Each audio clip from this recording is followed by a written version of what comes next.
Hey Ben, what's the Aztec Safety online e-learning website again? Yeah, that would be aztecsafety.com. Fire extinguisher and firefighting. We'll send that one to Paul. Ah, now here's a course I should probably take. Conflict resolution. Power line safety. Yeah, I thought it might help me with my line calls. Did you know this Aztec website has over 100 safety courses? Jeez. Aztec Safety online course. Ground disturbance. Could have used that a few seconds ago.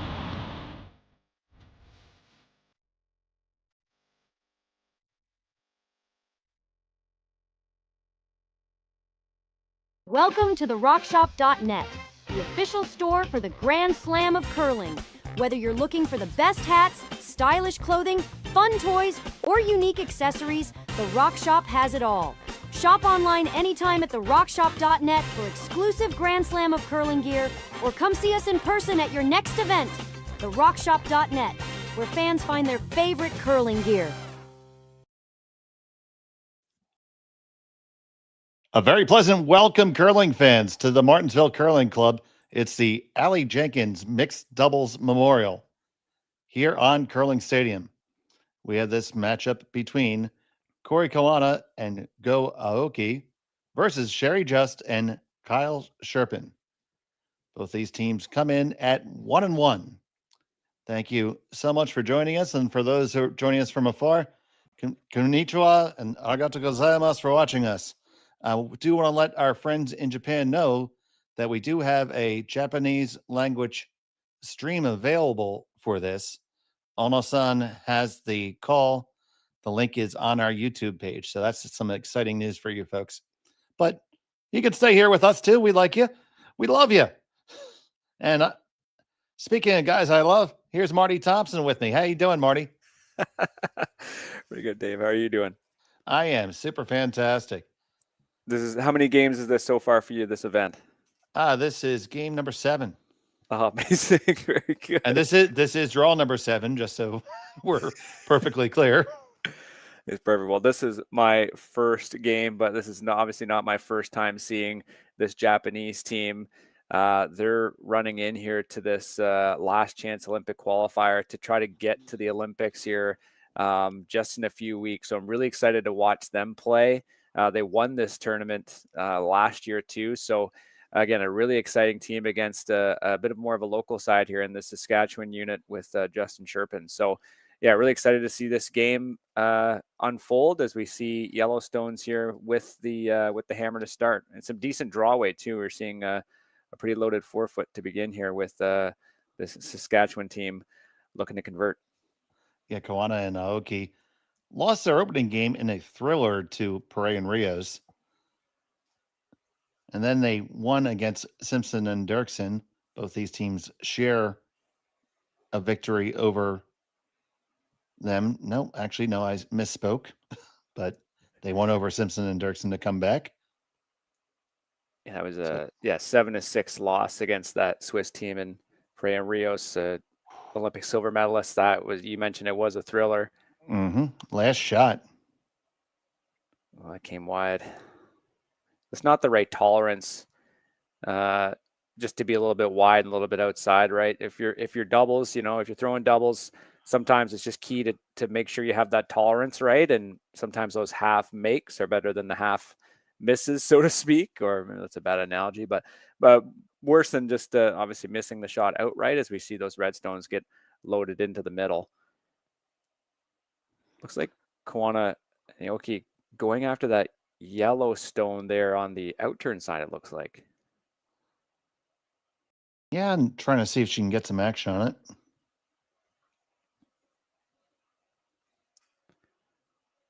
A little discussion here, knowing that Justin Cherpin could go after it. They could sort of chisel off their own yellow and get in there, but yeah, it is coming on the outturn side. You just see how she has the handle started on the in-turn and switches it to the out. Everybody has their own little delivery routine. This is running on them.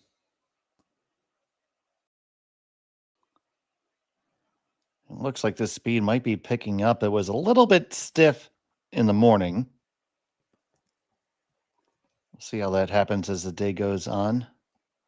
So you see right now is Koana and Aoki sitting 2.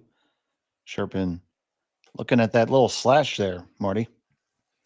Yeah, not a lot of good angles here. Although it does look like you could get a nice spill, at least free up that 4-foot, right? If you manage to just skinny that one that they're looking at hitting, that redstone there on the edge of the 4, just opening up that draw path on either side. You know, if you manage to clear it, you're probably not going to get that one at the very back of the 4-foot, or sorry, the back of the button. But at least it would give you an opportunity to try to access the pin on the next draw here. So these curlers, yep, these curlers from Saskatoon send it on their way. Not a lick. Going to catch it really thick, and they're going to get the back one. So what was that about not being able to get that one on the pin? Well, it's funny, you know, I was kind of saying that's a really good outcome, but it's kind of not the ideal one, because you can kind of see now, you know, this Japanese team can protect that red stone, right? They're going to come right into it. They're maybe even going to bump it up a little bit, and suddenly you only have that draw on that outturn side. So I think they would have wanted to maybe try to get at least spill that top one and then get some movement on the one at the back, just so that the draw would be available on both sides. Because, you know, right now this Japanese team, if they make this really good, they can even cross over a bit. They can make that draw really hard. You know, there's options for them to really protect both sides of the sheet here and really put some pressure on the Saskatoon team. And they do come in as one of the top ranked teams in the world. Number 4 going into this tournament. Yeah, Koana's draw weight is usually just about perfect. Real strength for this team. This one, just as we said, that is running. Curse the commentator. Again, you talk about tolerance, right? That's just not quite the way. If you ended up light and you ended up actually guarding that one, it's pretty good, because you'd have this Saskatchewan team coming in on the other side. But now there's a chance to access both reds.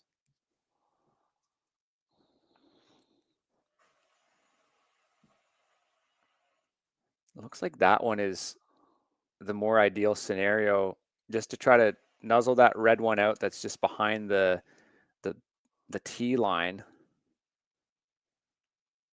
Mostly because it just gives this Japanese team a little less to shoot at. I think if you end up trying to get a little greedy and try to shovel off that red above the tee, you know, you might end up with an awkward angle that they could attack. But at least in this situation, you could get something right on the pin, make it hard to remove going into the final 2 stones at the end. So here's the last from Kyle.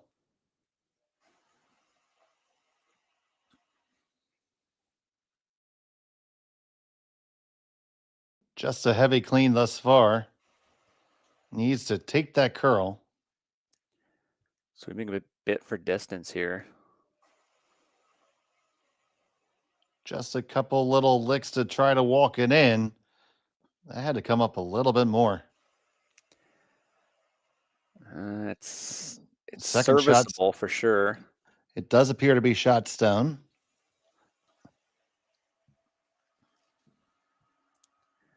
Yeah, there's a couple options here, though. Just with seeing how much it's curling, Dave, you've seen more games here. Should be able to get to the inside yellow, but obviously they'd be able to come off their red too if they wanted to be really greedy like that. But should have enough curl to get to the inside pretty comfortably, right? Oh, yeah, both shots are definitely available. Because even you get really, really thin. Yeah, right there, basically where the broom is there, you could shovel them off and maybe even be sitting 2.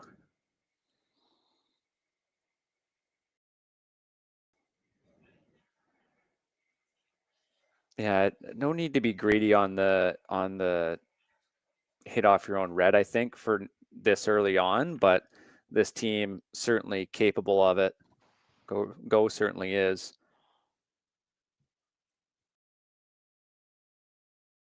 Or maybe that's what they're doing.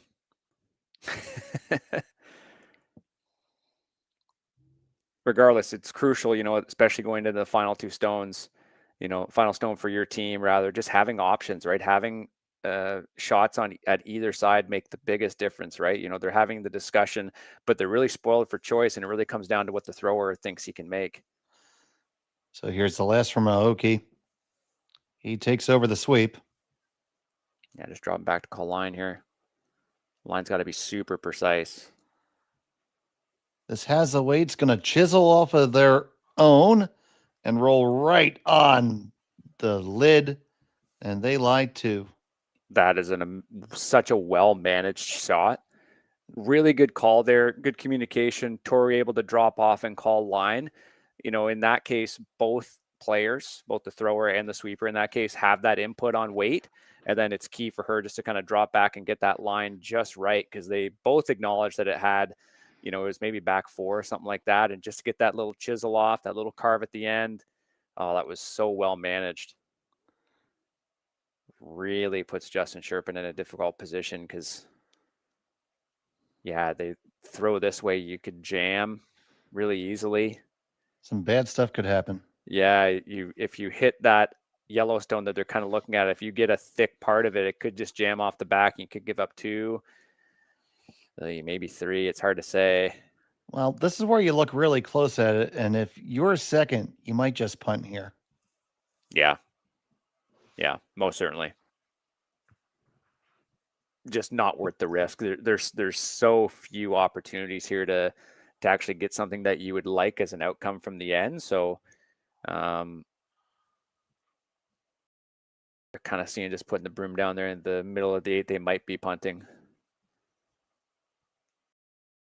And we'll see if it is 1 or 2. They might be laying a stick on this one.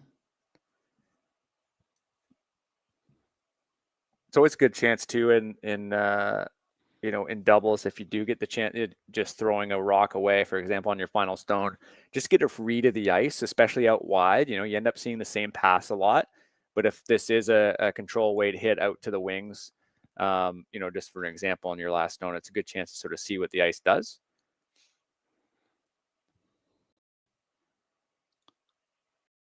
Final stone of the first. They are making a play into the house. Try to just slash that yellow one in. Oh, Can't this hit it too is thick. Dangerous, dangerous, dangerous. Did they give up an extra point? I think they may have. It's 1 red for sure. Close for a second. And it is just 1 red. So they cut it down to a steal of 1. We'll be back from Martensville after this on Curling Stadium. Hey, Ben, what's the Aztec Safety online e-learning website again? Yeah, that would be aztecsafety.com. Fire extinguisher and firefighting, we'll send that one to Paul. Now here's a course I should probably take. Conflict resolution. Power line safety. Yeah, I thought it might help me with my line calls. Did you know this Aztec website has over 100 safety courses? Jeez. Aztec Safety online course. Ground disturbance. Could have used that a few seconds ago.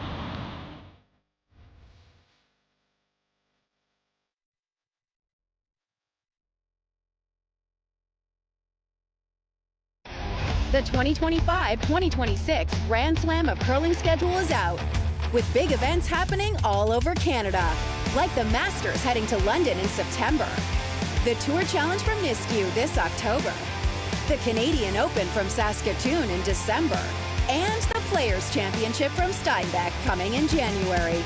Early bird weekend and full event passes on sale now at gsoctickets.com. Let's rock. Welcome back to Martensville. It's a stolen point for Koana and Aoki in the first end. Justin Cherpin had the hammer here playing in end number 2. Dave Schmel, Marty Thompson, Connor Sims in the background on the knobs and levers and sliders, doing all the stuff that he does.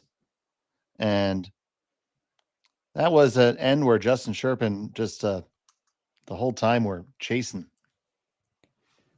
Yeah, certainly Japanese team gave themselves the opportunity to make that really nice sort of tick down on the draw. And we were just talking in the break that, they must have been sitting 2 in the 4-foot. So yeah, really, really well executed end. This draw went a little deeper than they would have anticipated. Good chance to get right on the pin here too. And good chance for Sherry and Kyle just to get another read of the ice here, get the weight down. You're mentioning the conditions seem a little bit different from before. Obviously, it's hard to tell on broadcast. We see a little pushback there, but always worthwhile, especially in these early ends. It is doubles. There's the precision's not necessarily the name of the game. So if you can get a feel for the ice early on for draw weight, it's always helpful.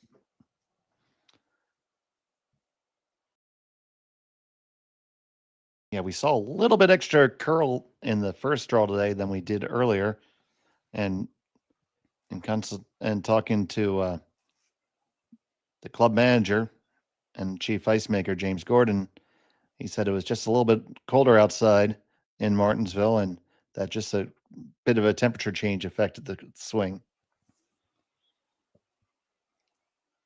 But the ice has been performing beautifully. We haven't seen anything weird or wonky at all thus far this weekend.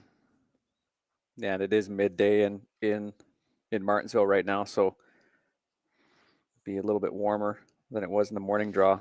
Oh, this is hanging. Might come back a little bit. Needs to put its blinker on. Out of blinker fluid.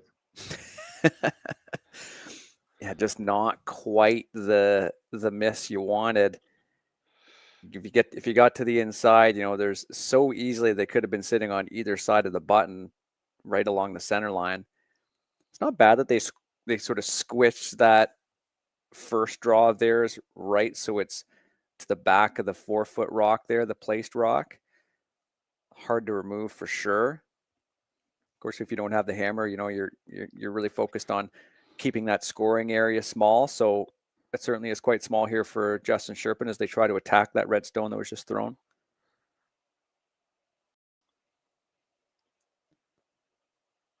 Now we're getting enough swing still. I think you could come at this from the other side and freeze the other corner. Maybe have a little bit more tolerance for error too, because you could get down into your own. Tricky path. This one is hot. Yeah, both teams are really fooled by that. So what do you think about that outcome there, unlocking the back a little bit? I don't think it's worth what the other outcomes were. So for example, now, we're just talking about both teams end up kind of sailing their draw down here.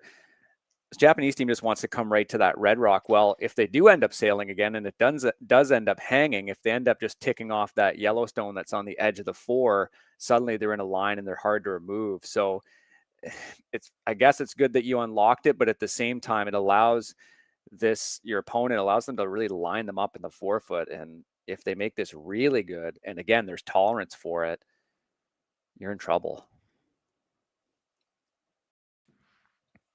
See, it is running for them. There is another one, and it seems it's really keening up. And both teams are burning up this same track. Just a little tick off the yellow is totally fine. Yeah. Yeah, they're going to chisel on in, and that is a very nice outcome for them. See what I meant with that, though, with that tolerance, right? It ran. It was a little quick. It was a little straight. But again, you never want to give, especially if both teams are being fooled with a certain path and forced down a certain path. You never want to give them the chance to almost throw that same error that they threw, right? Because then the thrower can just sit there and say, great, just a little adjustment and we'll still get the same outcome, right? Absolutely. The only issue with this is this yellow is going to be exposed if they make this. And really, both of their yellows are going to be vulnerable. Yeah. So we just said, what's wrong with that shot? What's the better one? I know. I guess you could end up. There's got to be a pony in there someplace. I like that. I mean, you could, at this point, when you know that, this team that you're playing, they're number 4 in the world, they're going to be making a lot of shots. Sometimes that means, from your perspective, just trying to, keep it open a little bit. Just try to find your groove. I wouldn't mind running that red in there just for the sake of if, there's a couple ways you could miss it, right? And at least it could be exposed. Make them throw something they haven't thrown. Because again, if you do this and it is really, really good, I still think it's exposed, and you still give them a chance to lodge another red one in there. On the way from Cherpin, this is really thick on their own, and it does not get the action it required. Because even then, you dead nose it or you come in. Yeah, there's again, and same thing with tolerance, right? If they attack this Yellowstone that they're looking at, if they overcook it and they dead nose it, it's still a really good outcome because there's still 3 red rocks in the 4-foot above the tee line. They might end up killing that one at the back, but again, that little flop in, same thing they've been throwing, right? They've been throwing the same shot this whole end to the same tolerance. And yeah, now at this point, the other issue too is you're not really giving yourself anything else, right? It's kind of a make or break shot, because if you did try to run it or something and you did miss, you might have something at the end of this. But if they make this really nice, there might not even be a hit angle for them. You know what I mean? There might not be even anything you could start to move the reds with. Absolutely. So after we get Sean Joyce's telestrator, the next piece of equipment we're going to get is the Marty Thompson tolerance ticker. I know I use that word too much. All right. I know I'm using it too much, but this end has been pretty indicative. No, it is about tolerance or margin. Yeah, margin's a better use. Yeah, I should just be using a different word. But like, to summarize it, your opponents, in this case for Justin Cherpin, they've thrown the same shot every single time, and every single time there's been the same margin for error. So just exactly where you want to be as a doubles thrower, just knowing, hey, you know what, if I just keep kind of throwing the same thing, it's probably going to work out. You want to give them something else. So on the way from Koana,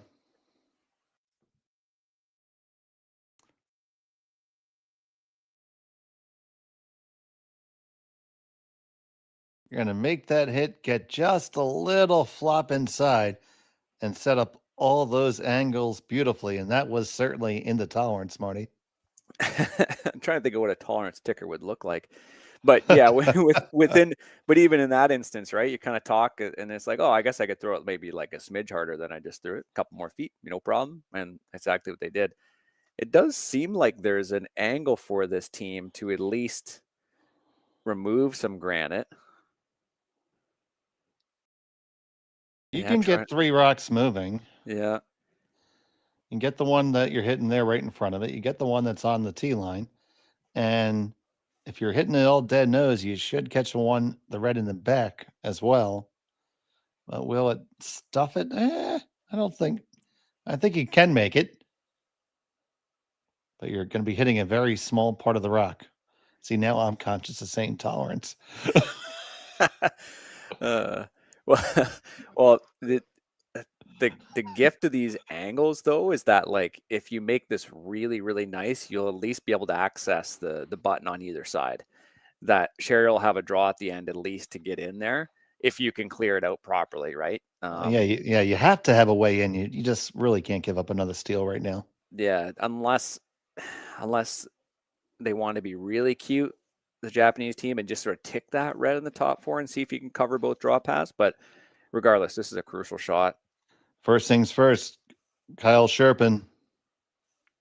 Got to keep it out a bit, I think, here. Yeah, Sherry's picking it up. This looks like it's over curling on them already, and it's on the guard. Of all the ways to miss, that was probably the worst. The tolerance ticker is flicking off the board right now. They could be really greedy if they wanted to, and they could just punch that back. I think that's really the sound play. They're looking at just trying to, at least from the broom placement though, they look like they were just trying to draw into that one in the top 4. But if they're even just a little heavier, right? If you throw like a back 4 or something, man, it could be sitting. I guess you could probably be sitting 4 comfortably. You could maybe be sitting 5 if you played it that way, but yeah, this is a really key shot to take just about everything away for Sherry.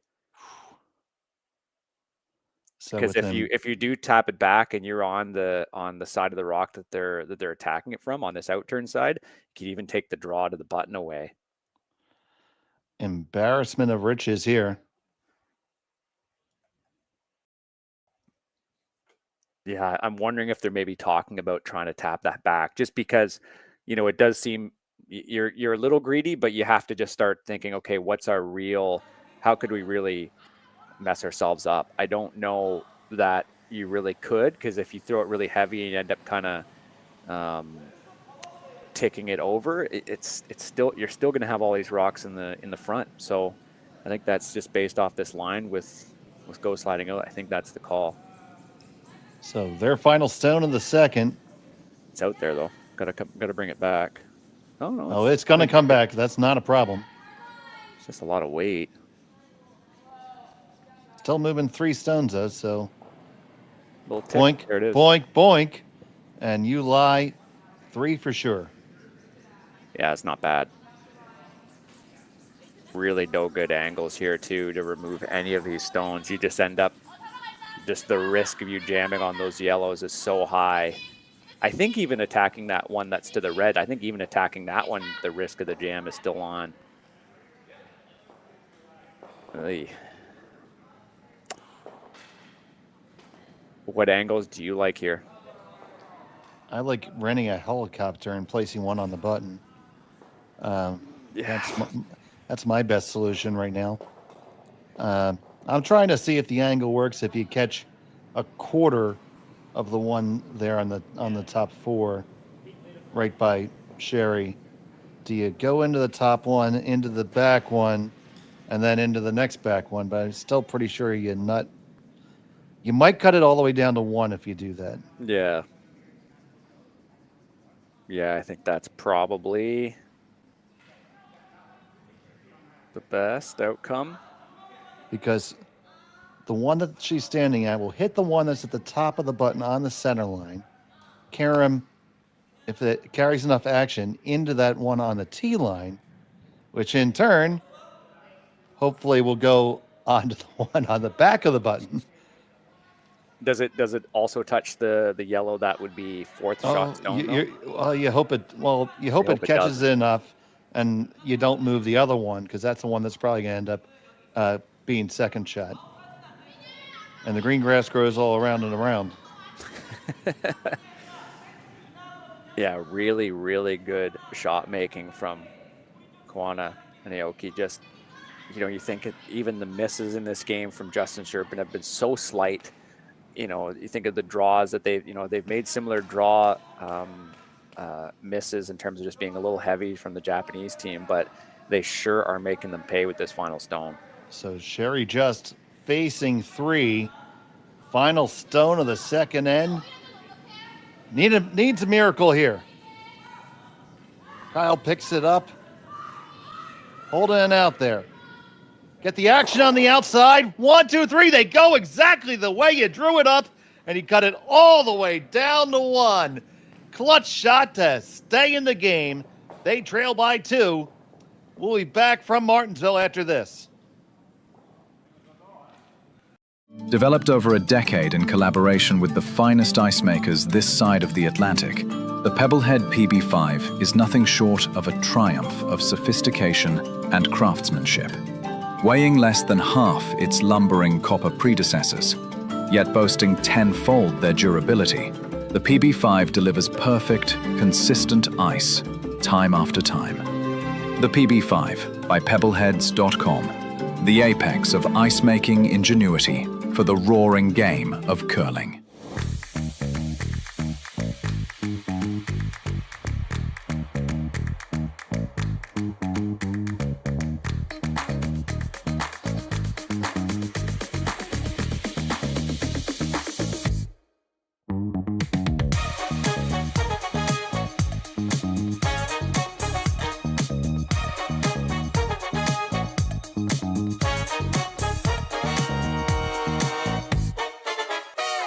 For over 20 years, the Sandra Schmirler Foundation has granted more than $9 million to hospitals across Canada for life-saving equipment for premature and critically ill babies.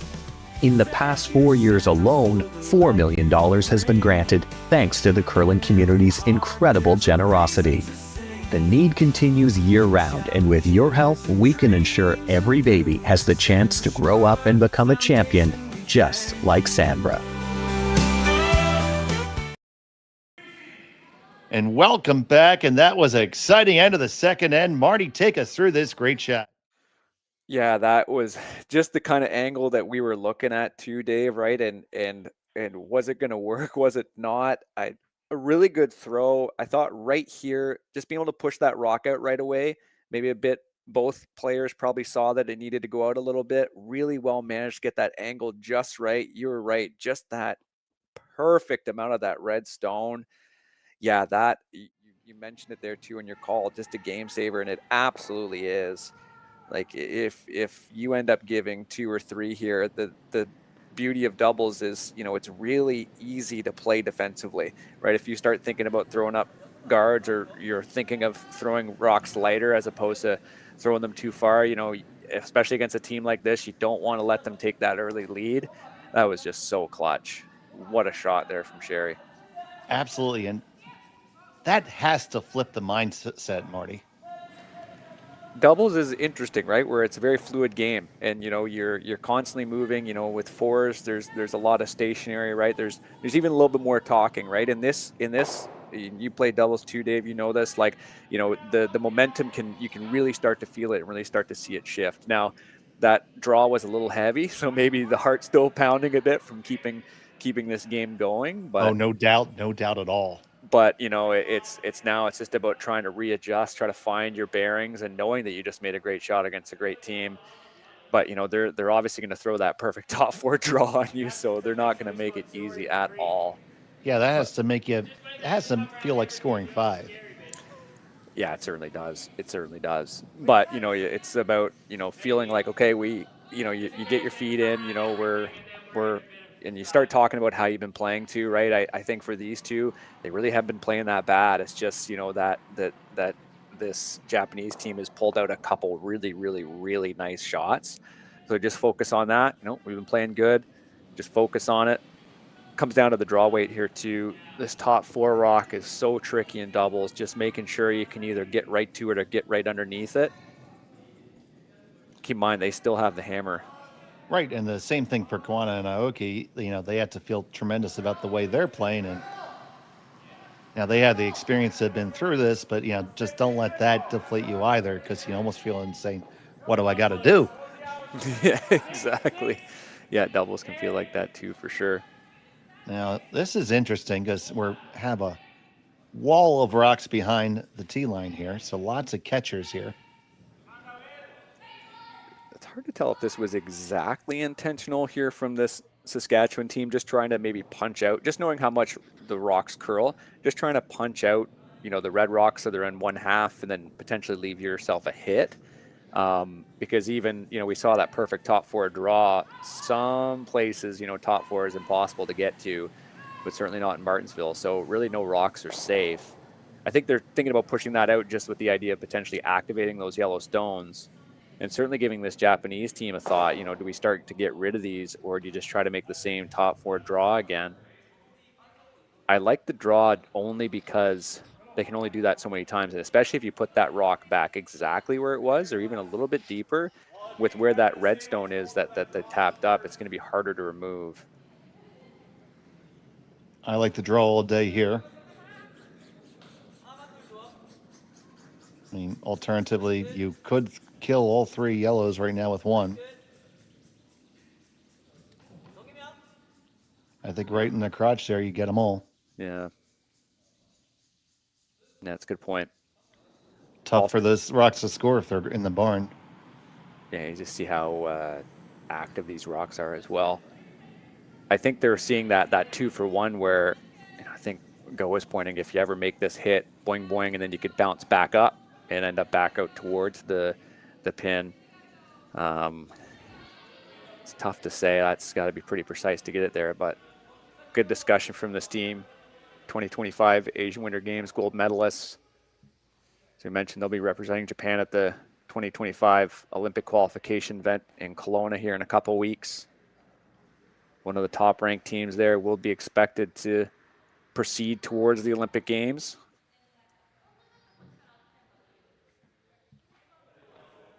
We've seen this team come to North America and just, pick up the odd spiel and just totally dominate. Winners here last year. Like they only won one round, or they only lost one round robin game. That's Martin Laycock, if I'm not mistaken. They're still not sold on what they want here. This is certainly not on time clocks here, as you can tell. Yeah, I guess I think it's more just discussing what you're comfortable with. She has been throwing the draw, but I imagine they're going to try the hit here. Yes, they are. She fires away with authority. Getting it inside out, too. Gets just the two. It did come back up a little bit. Perhaps the discussion too is like, is it worth really killing that yellow?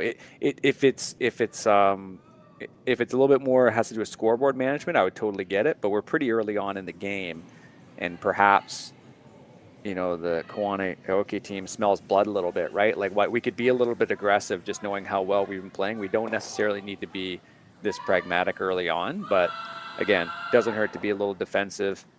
If just Cherpin can make that little tick, that little draw, then, we can come back in again. You're going to need to see some really heroic shots here from the Saskatchewan team in order to really activate that Yellowstone at the back. So maybe just let your opponents throw some excellent stuff and see what happens, right? Absolutely. I was waiting for activate. That's the first one of them. That's my other favorite Martyism. I know. I used one of these games. I used the term smudge as like when you're in doubles and it's kind of like maybe a back four or a back eight, and you just to change the angles around a little bit. I can't remember who I was calling the game with, but they said they actually liked that one. So very rarely do people actually like mine, Dave. So that's good. Well, I go with jostle, or if you got to move the broom a little bit. Yeah. It's a skosh. Skosh is good. Yeah. This looks tight. They are on it hard. Going to be really friendly to the guard, and no room for the Holy Spirit there. Yeah, just seeing that Kyle has that little crossover in his delivery, right? His body is sliding a little bit farther wide than the rock. It's probably a way that he's been throwing for quite a while, but I could see it, especially on ice this curly, it'd be hard to really dial in, right? It's one thing that you just throw that way and this is how I throw and it's all good, but like sometimes just how your body is approaching the target can be, you're going to encounter ice sometimes that's just like not friendly to it.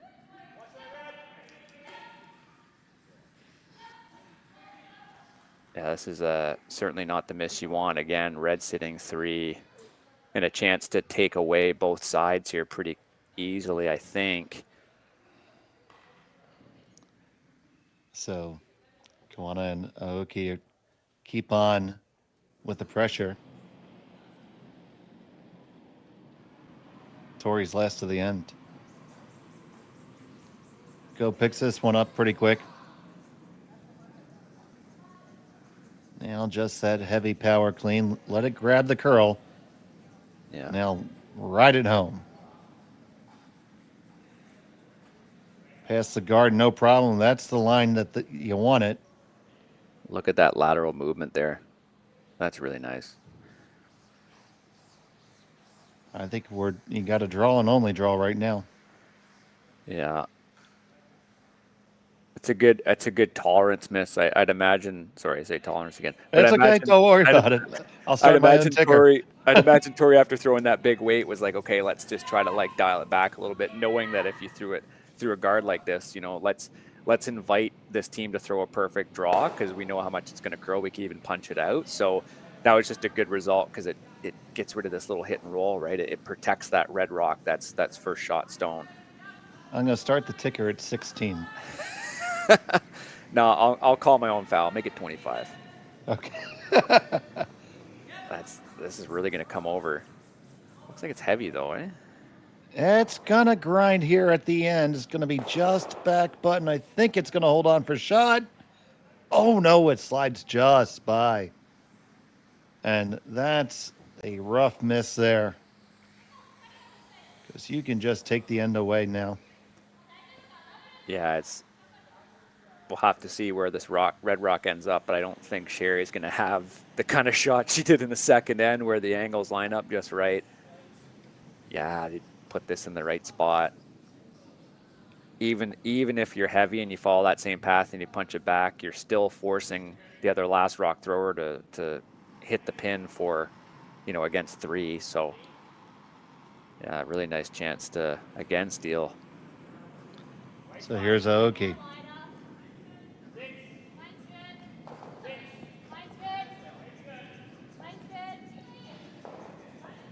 Keep in mind there, Tori's is really the first time we've seen a team actually be light on a draw. This one appears to have the desired weight. You can come down to the backing. Doesn't really hurt you to do it. This is a little bit heavy too, so they're going to have a shot for one. Don't see any way to make more than that. Yeah, let's make sure to get the line right. And as I just mentioned there, like, even that last shot from go was a little heavy. So certainly a storyline of this game is teams overthrowing their draws a little bit. And in this case, just seeing that view from the hack there, the left pane, we know how weight sensitive this ice has been. So you just got to really make sure you dial it in, leave it to your sweepers, or sweeper in this instance. Yeah, because you need to make sure you get to the inside. You can be heavy if you're on the inside, but not on the outside. The outside, it depends on what kind of weight, but you could end up giving them 3 points. So really clutch shot again here from Sherry. Final stone of end number 3. Facing 2. Needs the pin.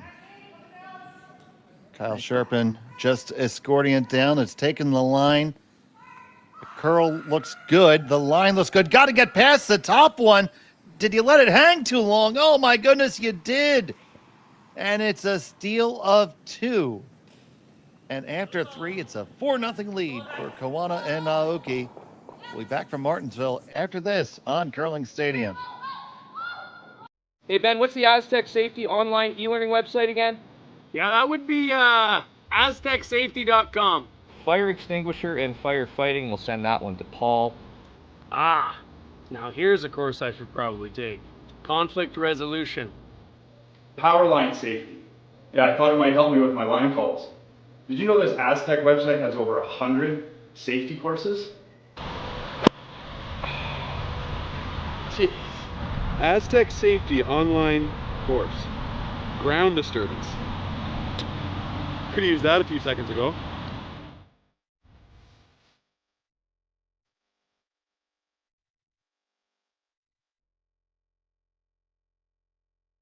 Developed over a decade in collaboration with the finest ice makers this side of the Atlantic, the Pebblehead PB5 is nothing short of a triumph of sophistication and craftsmanship. Weighing less than half its lumbering copper predecessors, yet boasting tenfold their durability, the PB5 delivers perfect, consistent ice, time after time. The PB5 by Pebbleheads.com, the apex of ice-making ingenuity for the roaring game of curling. And welcome back to Martensville. It's the Aly Jenkins Mixed Double Memorial Classic here on Curling Stadium from the Martensville Curling Club in Saskatchewan. It was a tough steal of 2 given up by Justin Cherpin. And Marty, here it is. We're just watching the management of the stone here. You just see it started to come there. So just waited a little bit too long.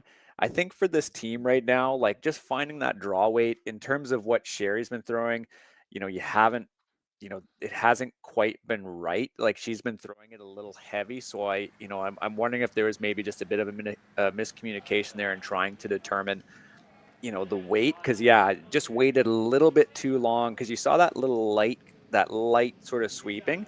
I think if he puts a couple strokes on it, honestly, or if he starts like a second earlier, I think you're in good shape. Of course, there was backing, but it's tough, right? It's one of those things where you've been up against it. You haven't maybe seen the right stones from your opponent, and they just haven't had the draw weight yet. So just a difficult miss for this team. And you see they're electing to take their power play at this time, so the changes to that. Why don't you take us through what makes a power play a little bit different, Marty?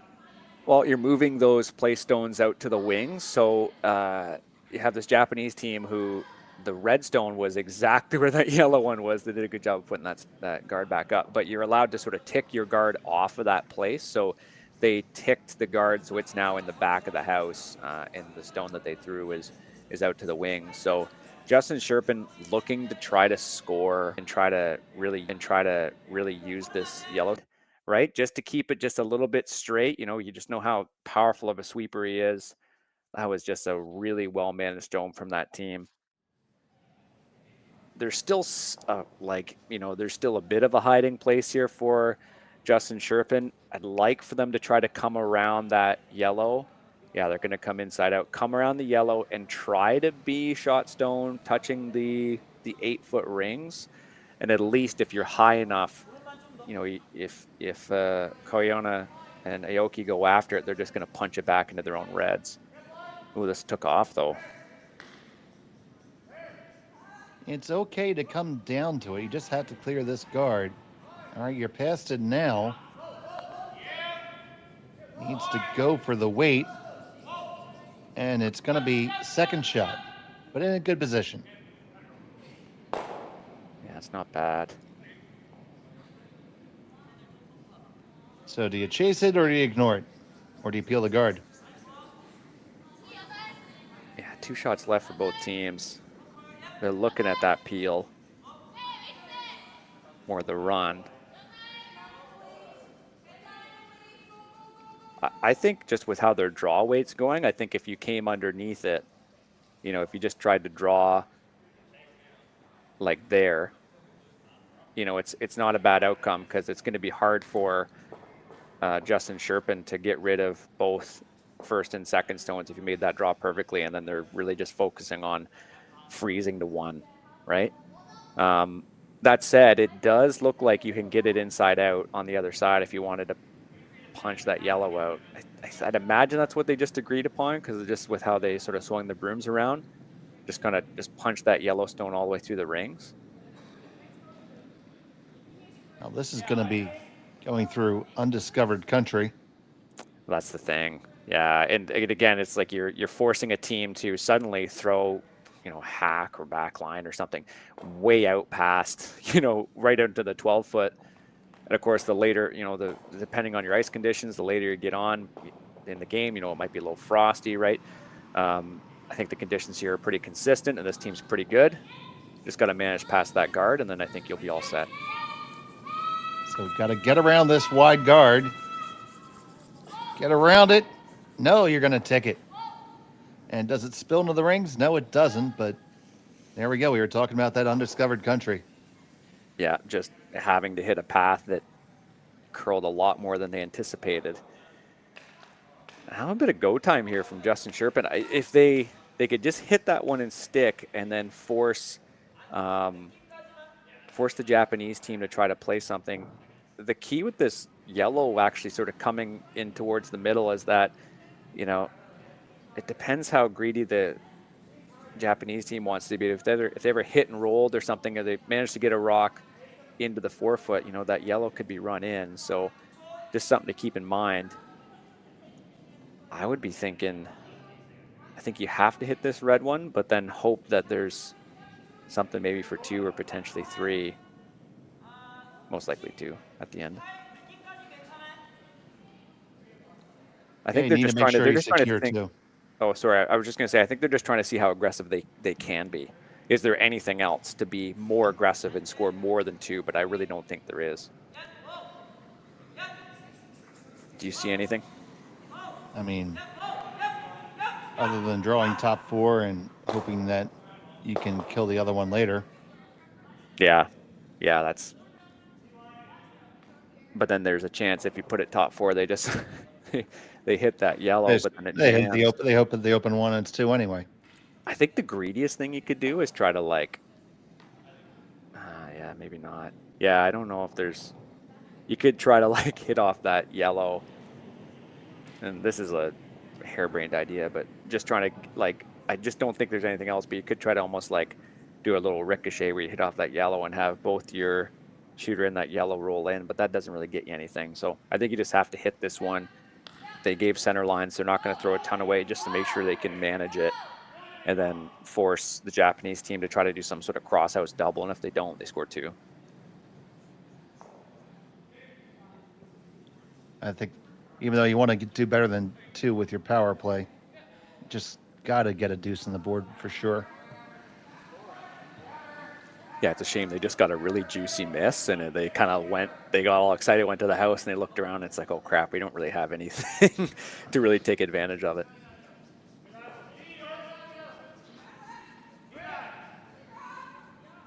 Again, not a lot of weight, just making sure they can just sort of bump it, if anything. This is over curling an awful lot. You got to be and your third shot. All right, well, they might have gotten a lifeline because you just saw Aoki just say, let's just draw right to the top 4. But the problem with that is you might end up giving just Cherpin a shot for something. You like a run double or something right off of the guard. It's obviously super high risk, but I think if you're Justin Cherpin, right, you want to be a little aggressive. You want to try to score.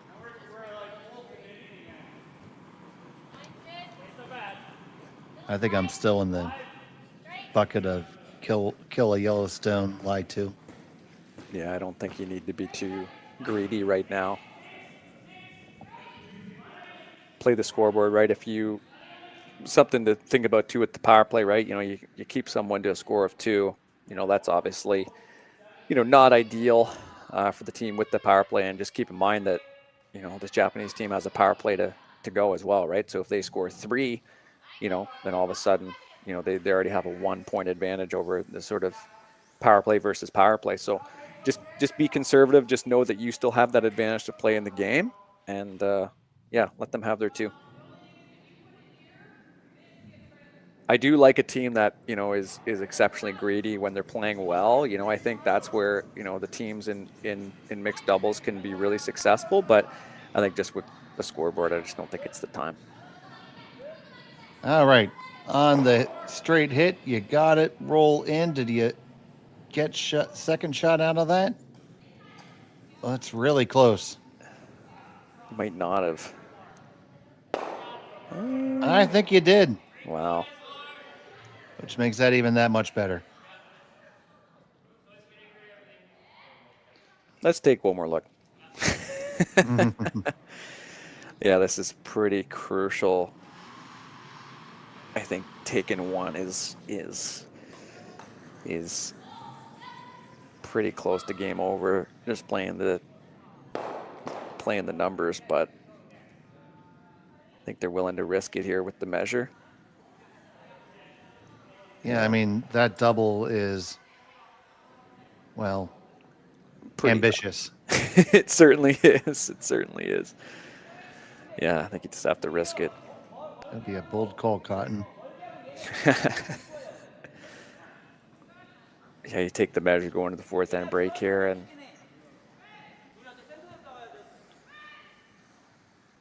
have a quick chat, reassess, right? Yep.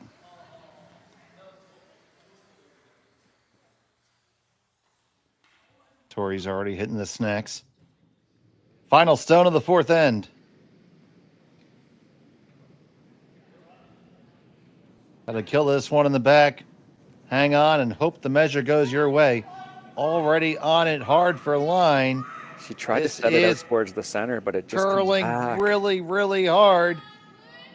Oh, no. Now you're going to have to chap off your own and in to make sure you get 1. And you do that, so it's going to be 1 for Justin Cherpin. Koana and Aoki will have the hammer in 5 when we come back to Martensville after this on Curling Stadium. For over 20 years, the Sandra Schmirler Foundation has granted more than $9 million to hospitals across Canada for life-saving equipment for premature and critically ill babies. In the past 4 years alone, $4 million has been granted thanks to the curling community's incredible generosity. The need continues year-round, and with your help, we can ensure every baby has the chance to grow up and become a champion, just like Sandra.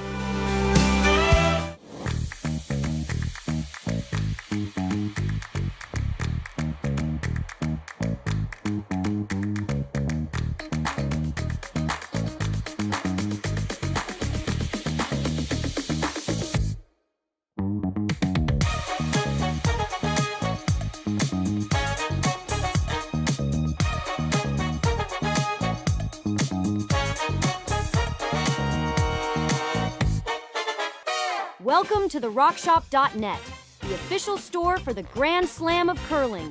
Whether you're looking for the best hats, stylish clothing, fun toys, or unique accessories, the Rock Shop has it all.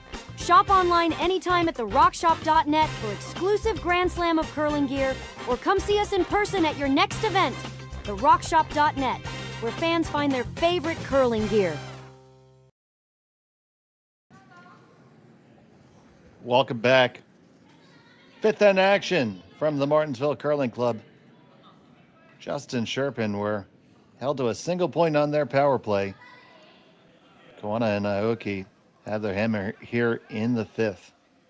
And Marty, that just never really got anything going there. Yeah, it was a difficult one, and we were talking about going into a power play. The big advantage is forcing the other team to play new paths. Well, you also have to play that new path, and you just saw Sherry got a little narrow on it, tried to set it back out, and it was all over the yellow. So, yeah, difficult end for sure, but I like this little bounce back on this draw, sitting right on the pin, right in the top. Good spot. Might force a miss here. Oh, just got by the card. They did just get by it, push it back, get another fine shot. So let's take this opportunity to take a look around the rings if we can. Over on sheet one, we have Gill and Hewitt holding a 6-2 lead over Kim and Jung. You see that game now playing end number 5. Gill and Hewitt, another team going to the Olympic last chance qualifier here coming up. Yep, they are the number 1 ranked team in the world. Over there on sheet 2, Ingram and Tinuik are 4-2 over Pere and Rios. And of course, we have our featured game. And over in the corner on sheet 4, we have the Lamactagnes. I butchered that. I apologize to them. And versus the Langs, that one's easier. And the Langs have a 5-4 lead, playing the fifth end as well. Look at that house. The shape is crazy. That looks like a really exciting end there. And if you want to tune into that, you can take a look at that feed as well. We have every draw streaming here on Curling Zone. And also, for those who may have just tuned in, we do have Japanese language commentary available on its own separate stream. Ono-san has the call on Curling Zone as well, but a bit of an end developing here as we bounced around the barn. Yeah, I think just on that draw, Justin Cherpin looking to get right corner frozen to the red and be a little bit more exposed, but instead we're getting this classic mixed doubles lineup here. Always tricky against, I know from this Koana Aoki team, once you start getting this lineup and the angles are just right, a team like this is not afraid to just run that guard back and free up some stones. So you have to just keep in mind, how these rocks are eventually shaped up, what kind of shape you give the other team. That sort of run back is always in play. We haven't seen it yet, but this team, just knowing how aggressive they play, certainly something to keep in mind.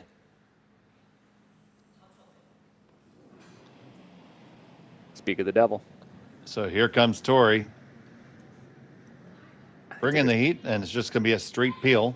I think they're trying to run it just like that. Yep, perfect. So it just shows again, like that precision is there. And the key with that shot too, right, is, you make it great. Oh, that's really good outcome. And now that red rock is sitting there. You're running your own in. And if you're in that position from Justin Cherpin's perspective, there's just so fewer places to hide, right? You could put a yellow rock in there, and again, unless you're absolutely perfect corner frozen, you know, and unless it's completely unmovable or corner frozen or right to the nose, you know, suddenly this team just proved they could do it, and now they're going to be running their own rock in. So the corner freeze the call again, Marty? Yeah, I think so. I think they'd like to try to get right to, like, try to get to the nose, try to make the Yellowstone that they're just throwing immovable. You'd almost want to line it up in such a way where if they did try to make the same shot, they run red, they run that red in the top 4 into yellow and potentially jam at the back. So the thing with the corner freeze too is if they do make that same shot and they rip it out, or of course the alternative here is the guard, which I'm not sure if that was the call, but it's a good miss, forcing this team to double peel probably, or that.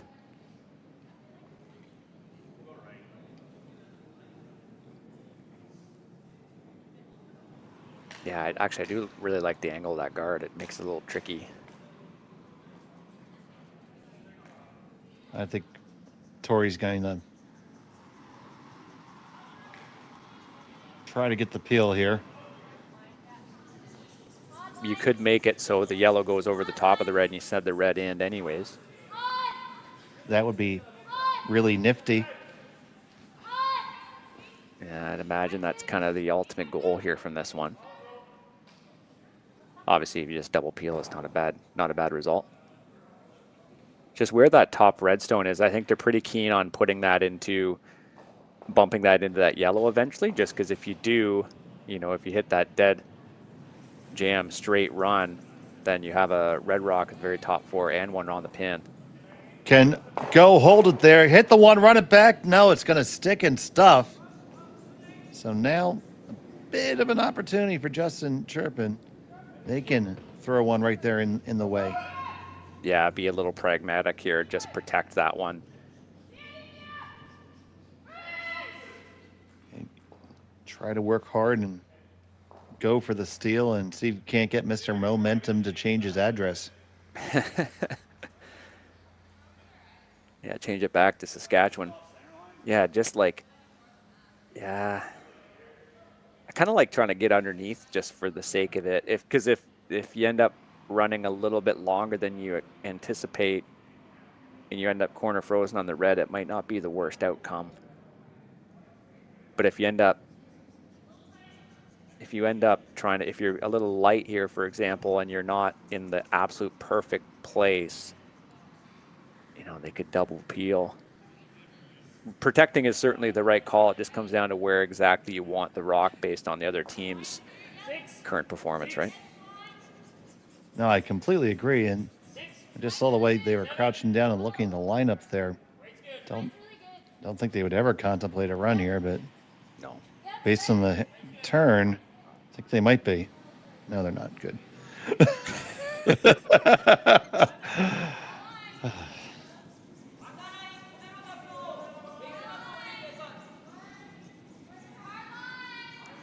Coming on this side too. Yeah, Kyle just gave the international whoa signal. Yeah, this could be pretty good too. That's not bad. Yeah, that works. As the pros would say, I don't hate it. I think that's the international mixed doubles shot calling sign for the most part. Yeah, I guess you just try to rip these out.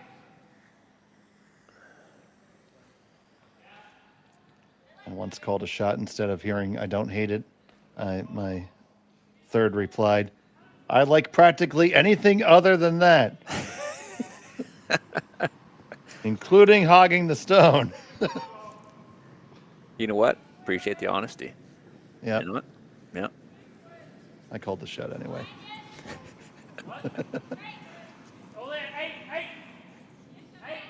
Yeah, I think that I don't hate it, and then I've always liked to never not, you know, if you're sweeping, just say never not sweeping. That's always my favorite. Oh, yeah. So So it looks like they're going to try to come around it, eh? And Yeah, bump up come around just a little tippity tap. The line is certainly available for it. It's a really smart call. Don't get distracted by these yellows up here. Just play something you know you can play. This one's curling hard. It's going to be tight to the guard. Is it going to over curl by the time it gets to the red? So good. They hold it right there, and it is shot stone. That's amazing. Yeah. Really good shot calling. I think they just, they had to look at the yellows, and it's like, why bother with this? Why put it? Why mess with this? Because now, yeah, I mean, Justin Cherpin likely just going to have to protect against this or something big because there's no good angles here. Yeah, because with their last stone, I mean, if it's you get very lonely in there. If you can ever force them, that's great. Yeah, I think they're just gonna have to throw something up. I think if you do put a guard in a good place, like a 3 guard or a 2 guard on the, on the intern side, I think it's a pretty good outcome, right? Because they won't have a whole lot. Like Go won't have anything too appetizing to throw.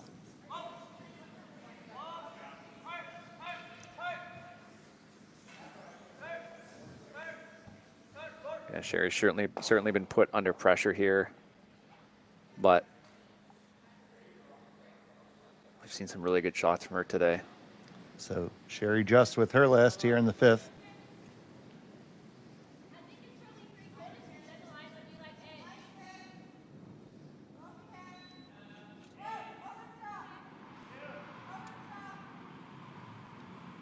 This one just needs to grind in. Kyle likes it. A little bump would be great. Yeah, that works. Really good spot. So I'd imagine they're seeing this, like running that red guard. Is that what they're seeing? Probably. Yeah, I mean, if you, I don't see a downside. Yeah, there really isn't. Thankfully, if there was, I don't think they'd be trying it. Oh, maybe they moved that red rock by accident or something, or oh, I think they did. A little bit harder now, just changing that angle outside of it, or maybe easier. Yeah, I think you just have to run that one right onto the one on the lid, right? See if you can score 3, I guess. 4 maybe. Absolutely. So, gonna run this stone in. Oh, probably from someplace in Calgary.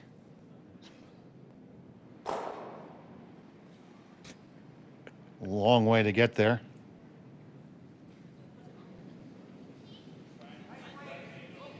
Go Aoki, final stone of end number 5. They sit 1.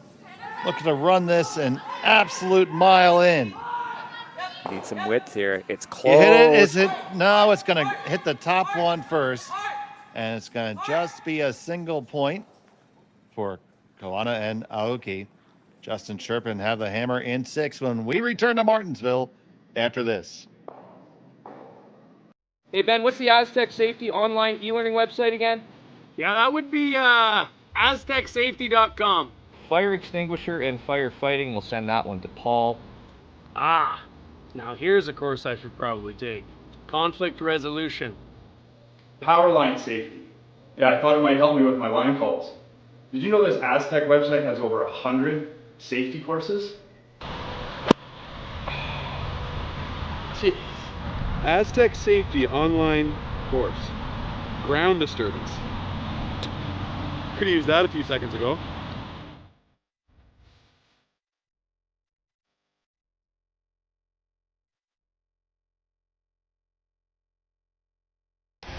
The 2025-2026 Grand Slam of Curling schedule is out, with big events happening all over Canada, like the Masters heading to London in September, the Tour Challenge from Nisku this October, the Canadian Open from Saskatchewan in December, and the Players' Championship from Steinbeck coming in January. Early bird weekend and full event passes on sale now at gsoctickets.com. Let's rock! All right, everyone. We're back. It was a single point for Koana and Aoki. They hold a 4-stone lead. Justin Cherpin have the hammer here, throwing the yellows. Dave Schmel and Marty Thompson with you. Connor Sims turning and spinning the dials. And all of you us here with us on Curling Stadium. If you haven't yet, please give the feed a thumbs up and subscribe to Curling Zone. That lets you interact with us in the chat. We have action for you all weekend long. So get settled in with your favorite beverage and watch some good curling. Yeah, you just saw Justin Cherpin there make that first draw right and make you know, your first couple shots right, and then after that just really focus on just keeping that stone that you threw in a good place. It's a little narrow on this draw, unfortunately. It's really been the draw weight that's been the Achilles heel for this team. Yeah, it certainly the draws in general, not just the weight. But yeah, their line has been a little fluctuating. I think a little bit more than they would want to as well. You just see, you know, obviously wrecking on the guard is not ideal, but you know, we did see Sherry there just be a little narrow on that inside out draw there to try to score 2. So. And that power play end. So yeah, just something to dial in for sure. Just talk about it, right? There's only 2 of you out there. There's not 4.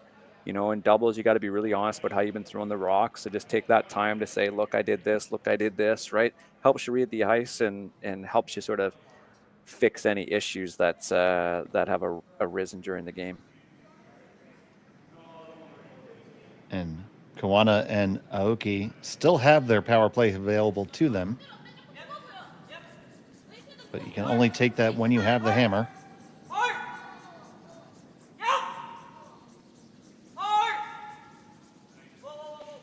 Taking this really wide path to beat this guard. So make sure it comes back, and it will. They got it there. And it gets there. Such a nice draw, edge. That is edge to edge. Locked on with an acetylene torch.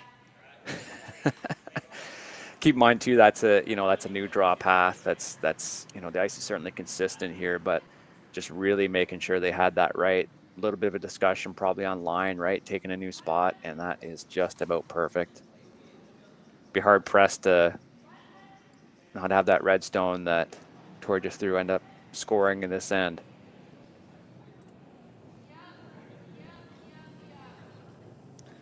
Well, Kyle says, not with that attitude, I'm going to do better now.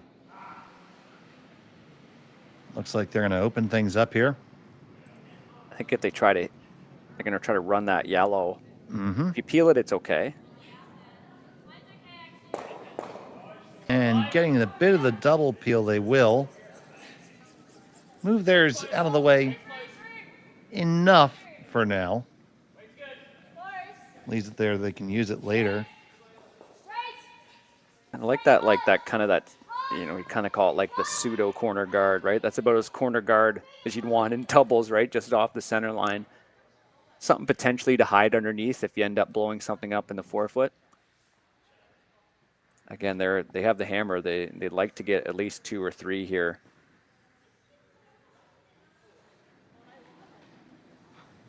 Just to make sure you can continue to keep a foothold in the game. Once again, both these teams at 1-1. 18 teams are playing in pools. At the conclusion of pool play today, the top 8 will advance. Tiebreakers are draw to the buttons. It's Team Martin and Laycock that appear to have the best last stone draw the last time I was able to check. And Nancy Martin, just one of the best drawers, one of that really nice, that last rock thrower, right? It's just can't beat it. Speaking of good draws, my God, took it from the other side too. Yeah, Nancy has so several zeros on the LSD board so far. And for those of you who don't know, that means you are on the pin. They are not using the triangulation method here. So if the pin is covered, it's a 0. exactly what you want from your first and last rock thrower, right? It's make that first draw perfect. And Justin Cherpin, great example in the last end, right? You make that first draw really nice, you're in business. So now needing to rattle some stones. Just going to get past the guard, rattle him around. You did shift him and shaft him. It got off the center line. That is important. Gives you the ability to score. But there's that 4-foot corner guard, if you will, right? They just ended up right underneath them. So there's really no removing those unless you don't wanted to run the yellow. Be curious to see exactly where Koana and Aoki want this rock. I'm assuming they'll try to come right to that red rock that's on the tee line and try to get a good chunk of it. Wouldn't hurt being a little light too if they end up kind of being top 8 or something and forcing Justin Cherpin to come right underneath. Then it's a short run to get rid of it. Here's the draw from Tori. This one appears to be skating just a touch.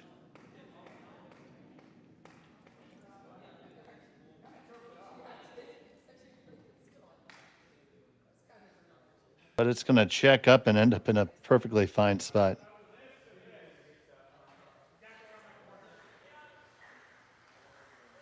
And Kyle's going to gallop down the ice to hammer it. And Sherry wants to make sure that's the best idea. Well, yeah, it's you know, you see, okay, we want to be able to access the button, right? Perfect, let's rip it. But I think what Sherry's seeing is like, what if we play something a little softer, just so that we create a little red wall at the back, and that we don't lose that. You know, if you kill it, you know, even if you dead nose it, you get rid of all 3 or whatever, you know, that's fine. But then that yellow rock is exposed. What if you could just push it back in such a way that you could end up maybe having something else after? I'd assume that's what they're looking at. Or what's the best angle too? Could you like, is there another option just from blasting it essentially? Yeah, I like that little wave that Sherry gave Kyle, like, get back here, Tiger. Yeah, I know you've been dying to throw peel, but we could maybe try to score some points here if we play this right. Whoa there, doggy. Yeah, I guess there's a way that if they hit that one on the nose in such a way with not a lot of weight, maybe it kind of spills. It kicks that one out on the side of the button, but maybe it kind of spills down to the back of the forefoot, and suddenly, you know, you're forcing the other team to throw something pretty nice to get rid of something. Yeah, or even just like down weight with the nose, and the stone you come into contact, right, like you said, spills to the back 4. Your shooter stays right there. And then you're going to open up, probably the full button area will be open. And there's a good chance that Koana Aoki just guard it. Yeah, right. But then you still have this yellow run. Then you have the run. Yeah, right. yeah. There's shots, right? That's your way in. Even if you have a red one out to the wings, there's potential. There's a lot of stuff to play with on your last. It's just trying to set it up in such a way. And Sherry too, right? It like a good first and last thrower. You know, it's like, get back here because I want to have something to throw, right? Like, you know, we need to think about my shot here too. And what am I comfortable throwing, right? Like all these things are considerations when there's the two of you trying to come up with, you know, the game plan for those last 2 stones at the end. Well, taking some time because this is definitely important. I like throwing something that's a little down weight, just making sure you push off, like you push that rock that's on the edge of the button, that you push it out, and then you just have that one at the top of the button go anywhere to the back 4.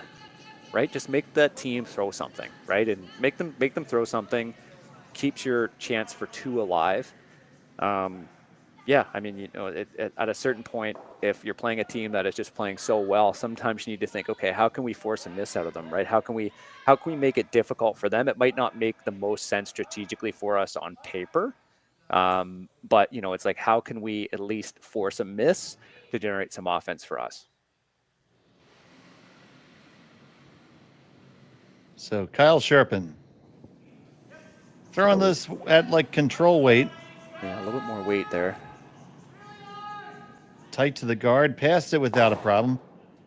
They move it around and they make the triple. 1, 2, 3, go away. Triple takeout. Kyle Cherpin.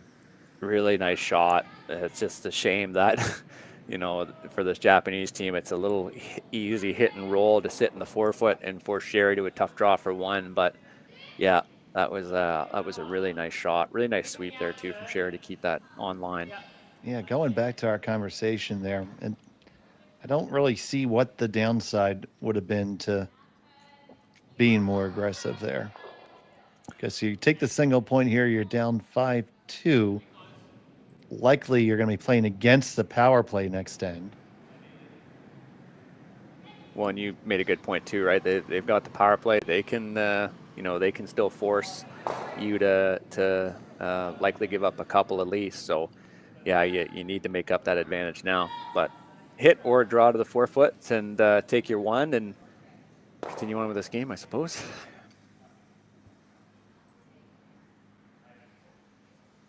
You're always going to be in a difficult position against a team like this. You know, they're playing so well in the lead up to this Olympic qualifier, and you know, one of the top teams in the world. Sometimes you just got to have a little bit of fun and try stuff like that, right? Just be a little aggressive, but at the same time, we all like throwing a triple takeout. So.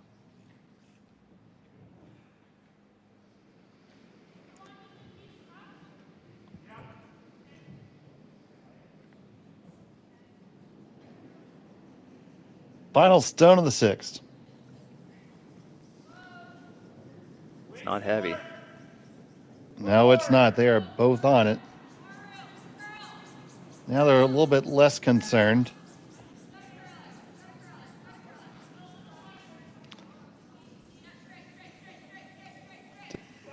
Did they overcook it? Nope. Single point is on the board. They trail by 3. We'll be back from Martensville after this. Developed over a decade in collaboration with the finest ice makers this side of the Atlantic, the Pebblehead PB5 is nothing short of a triumph of sophistication and craftsmanship. Weighing less than half its lumbering copper predecessors, yet boasting tenfold their durability, the PB5 delivers perfect, consistent ice, time after time. The PB5 by Pebbleheads.com, the apex of ice-making ingenuity for the roaring game of curling.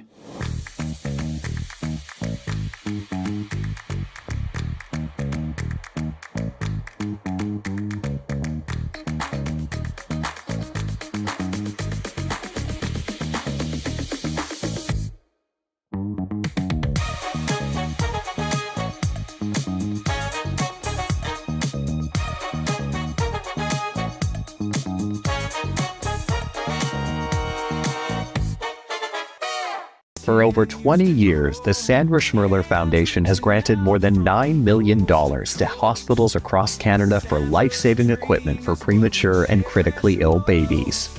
In the past 4 years alone, $4 million has been granted thanks to the curling community's incredible generosity. The need continues year-round, and with your help, we can ensure every baby has the chance to grow up and become a champion, just like Sandra. And welcome back. It was a single point for Sherry Justin, Kyle Cherpin. And that means hammer for Koana and Aoki, and they are on the power play.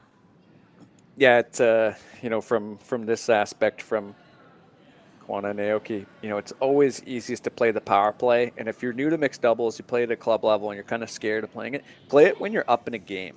Because it's a lot easier to manage in a more of a defensive situation.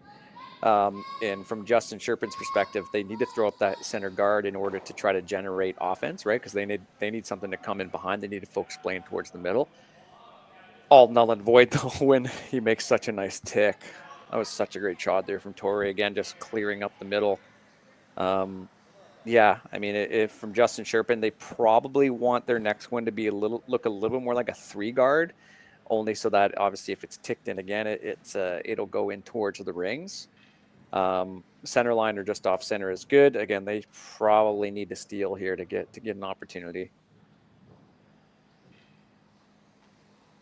And it's so tough to steal against the power play because everything is opened up.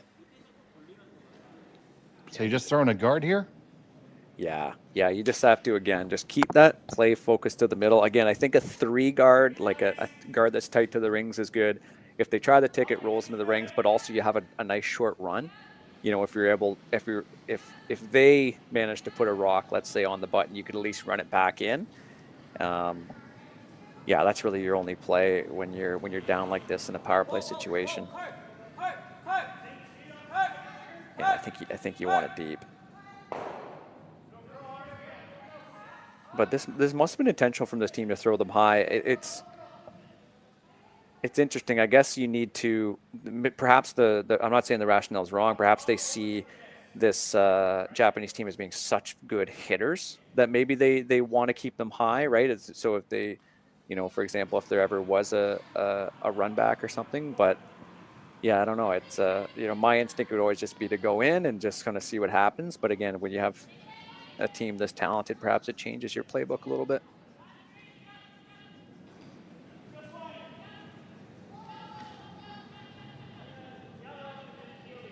Could make a lot of granite go here. Yep, going to try to catch it on the way by. They end up killing the corner guard, replacing it with their own, so that's always helpful to have your own stone. Super good. Great shot. Yes. So now we're just going to go try to turn it into a force route. Even moving that with that red hit, even just managing to push it so it's even a little bit better than edge to edge on the red rock in the house. Yeah, good outcome there from this team.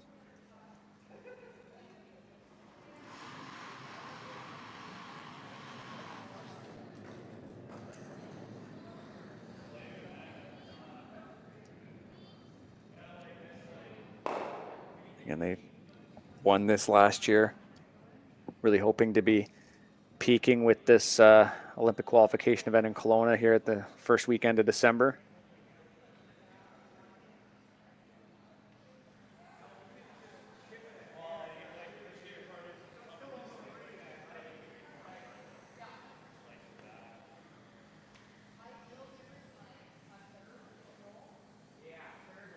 A long discussion here. I'm assuming they're trying to get the line right for how they're going to draw in behind. Yeah. They're kind of talking about which hack to take or where along the center line. They have been fooled by that throughout this game, so this line looks okay though. It's going to curl up and finish beautifully. It's a really nicely thrown stone.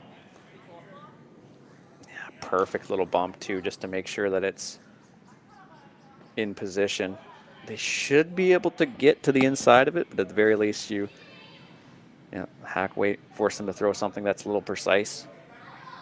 Always love the placement of these shots too if you're yellow, because if they ever get a nose, you know, that yellow stone ends up kind of spilling out into the back of the house and into the 8-foot rings, and those shots really come into play in a power play when it comes down to final stone, right? If you're looking to split the rings or what have you.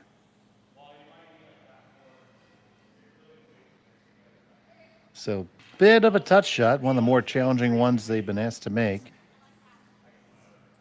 And I think they see too, if you just tick the guard, that's okay. You know, it's if you end up hitting that red, making sure that yellow is exposed is totally fine. So go calling the line. Tori on the brush. Well managed. Past the guard.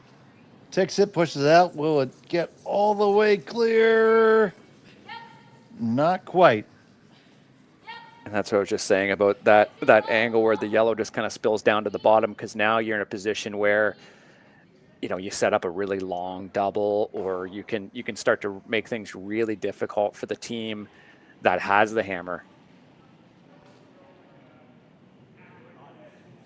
if you make this shot really nice, put it somewhere, you know, and forcing a long crosshouse double or something, or a nice freeze, you know, you're suddenly looking at a force. You see, Kyle suggested the hit and the roll all the way across the house. That's so tough to control. I like this corner freeze. I think that's a really good idea. I think it's the best call on the sheet. Yeah, because then, you know, you're forcing maybe something precise out of this Japanese team, right? Maybe. And if they do, you know, again, you still really should be stealing. In reality, you know, you probably still need that. So, you know, forcing isn't good enough. I think you need to be in a position where there's a yellow rock that needs to be removed, or a really precise shot from this Japanese team at the very end, you know, to score 1 or 2 or 3 or 4. You know, you gotta start thinking about where can we put these yellow rocks that are tricky when it comes down to crunch time. And I think a freeze does that. While they discuss that, we have our first final score of the draw. Gill and Hewitt took 4 in the 7th to make a 11-4 victory over Kim and Jung. Over on sheet 2, Bray and Rios have a 4-stone lead, playing end number 7. There you go. You see that? Well, looks like they got a single back, so it's 3 stones, but they have hammer now. And I love that. Over here, we have the Langs with a 1-stone lead.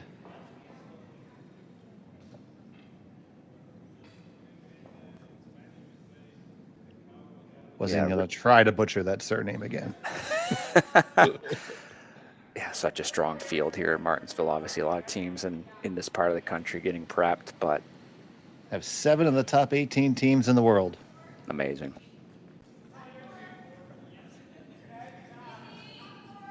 Calling it a little heavy, it looks like, for the freeze. I think it's coming down okay. Bumping back a little bit's okay, I think. It's going to have to get there. Oh, no. Interesting. Okay. Well, not the greatest miss in the world. It's still possible for you to obviously get something underneath that and hope for, you know, if you could manage to get a yellow somewhere in between that line of stones, like a hit and roll or something, or a draw. But yeah, that's not ideal. I think the line was pretty close. Man, it's too bad. Because if you make that freeze perfectly, you know, that Yellowstone is so far, I'm going to use the term advanced in the house. It's so high in the house that, you know, you start thinking about, okay, it might, if you make the perfect freeze on it and they start to remove it, it might take a shot or 2 before you're able to properly get it out the back of the house. But yeah.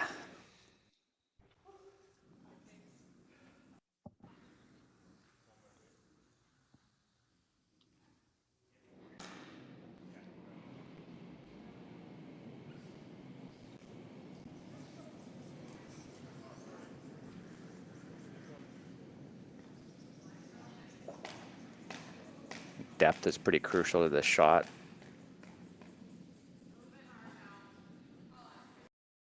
Trying to get the weight right. Can't leave All the you got to do is split it. Yeah, can't leave the double. Yeah, just want to be behind. Anywhere now is fine.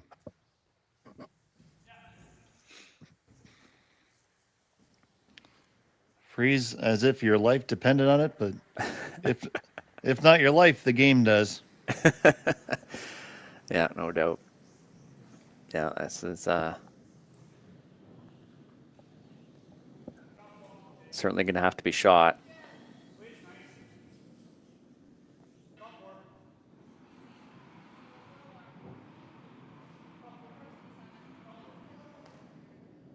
Just a few shots short in this end from making it really good, considering they don't have the power play here, Justin Cherpin, but yeah. Little precision needed from your last rock thrower, which is expected, but yeah, make or break shot, no doubt.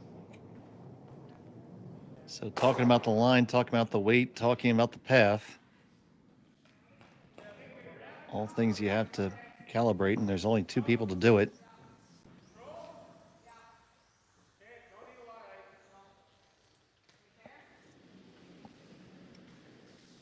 last discussion. stone. Good discussion considering they're coming across the center line. Sorry to interrupt there, Dave.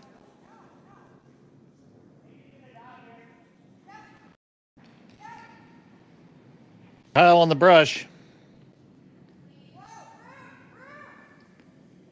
The line is looking pretty good. It's all about the weight right now. Do they judge the weight properly? Did they judge it properly?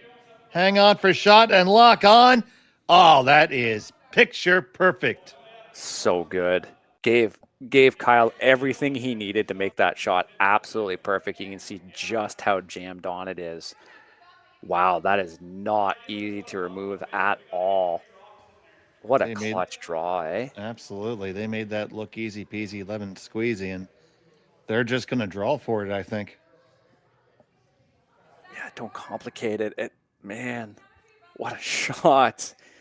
Yeah, again, it was like one of those, I think Kyle had that mismanaged draw there from Sherry early on, but just liked it right away. You could tell he knew exactly, again, a little down weight, but again, gave it to the sweeper, right? Let him sweep it a little bit, let him put some weight on it.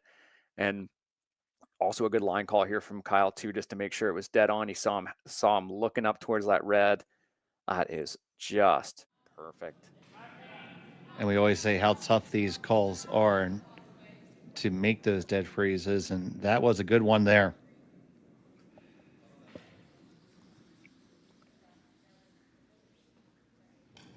So here we go. Final stone of the 7th end. Going to try to fire it out of there is Tori Koana. Aoki flying behind it, and bang, they make it go away. That's an explosive way to get a single, but a single point it is. And they hold a 4-stone lead heading to the 8th end. We'll be back from Martensville after this. Hey, Ben, what's the Aztec Safety online e-learning website again? Yeah, that would be aztecsafety.com. Fire extinguisher and firefighting, we'll send that one to Paul. Now here's a course I should probably take. Conflict resolution. Power line safety. Yeah, I thought it might help me with my line calls. Did you know this Aztec website has over 100 safety courses? Jeez. Aztec Safety online course. Ground disturbance. Could have used that a few seconds ago.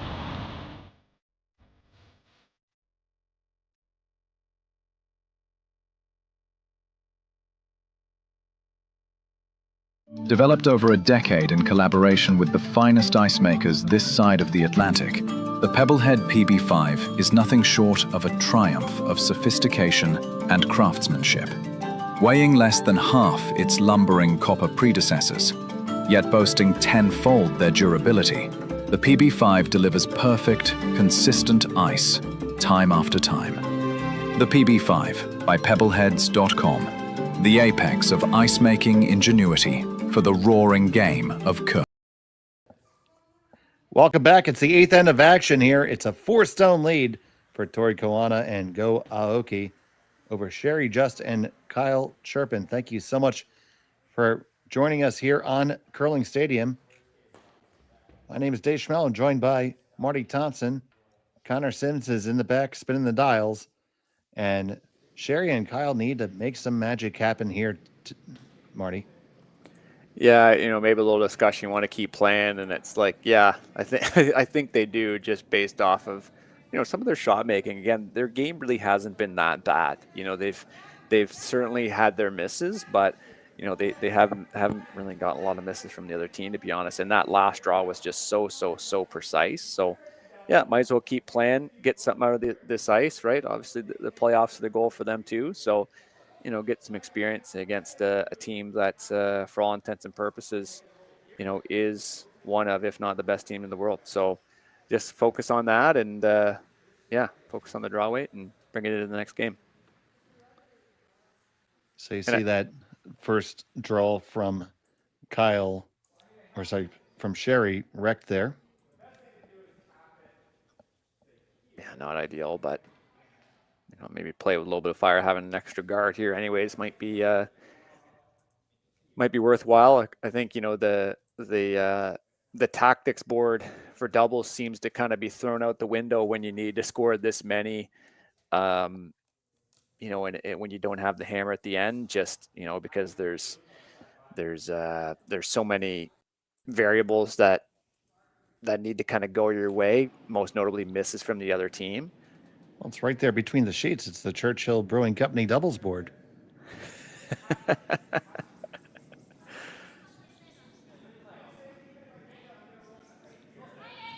Fine sponsors of the Martensville Curling Club. Oh yeah, and maybe this one's on the guard too. I'll tick there, yeah. So, okay. Little bit of opportunity. How do you jiggle in there? Yeah, and I think how do you maintain rock position at this point, right? You've got 4 stones left. You know, you have to think that one at the back is it will eventually leave, but how can you start to think about getting those right in those right spots? You really need perfection from every shot, which is why, again, they're just taking that extra time to talk. I always like this too, right? I think sometimes people don't see the rationale for this if they haven't played doubles, but I think from this perspective, you know, they're walking through every shot. You know, they kind of know what they're doing. They're agreed on it, but you know, the strategy is certainly more of a team aspect. So obviously, it comes down to the shooter being confident in it, which it does appear that Kyle is. But you know, talking about, you know, how you're going to throw it, what you're going to do, you know, what's a second best outcome, you know, that I think is just, that communication part is just so crucial to doubles. You know, you just win more when you do it. So the next stone on the way from Kyle.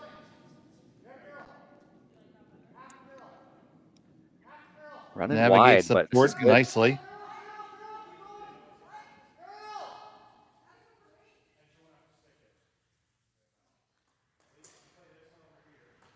And right there to the top of the button. Don't have to worry about being shot yet.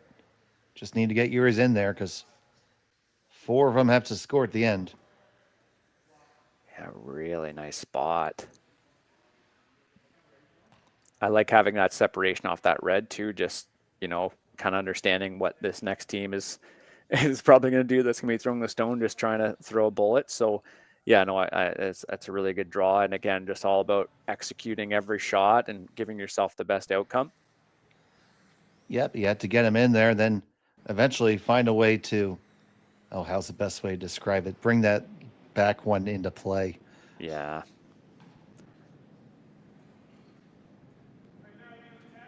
This is interesting. It's running wide, and I'm assuming they're like, are they ticking that red or something, or what are they doing?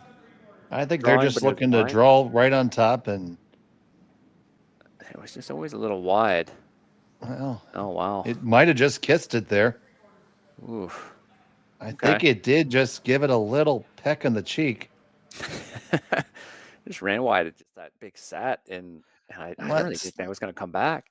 Let's see here. Did it grab it? Coming up to it. And ooh. Maybe it just blew in its ear. I like that one. That's better. In that case, I think that was a bit of precision from this Japanese team to try to play it wide because you wanted to have that rock, you know, exposed as much as possible, right? Because you want to be able to have that run later in which you can kick that yellow stone out that's at the top of the button. I think that was deliberate, but man, were they tempting fate that close to that guard. Like you can kind of see Go looking up, and then he took the broom off. That's like an awful amount of precision and real trust that it's going to come back and be perfect. Because I'd assume that was their A++ shot, was just to be right where it is there. Wow, that's a really, really nice outcome. Because yeah, again, you can see even from Justin Cherpin's perspective, that red rock is such a problem.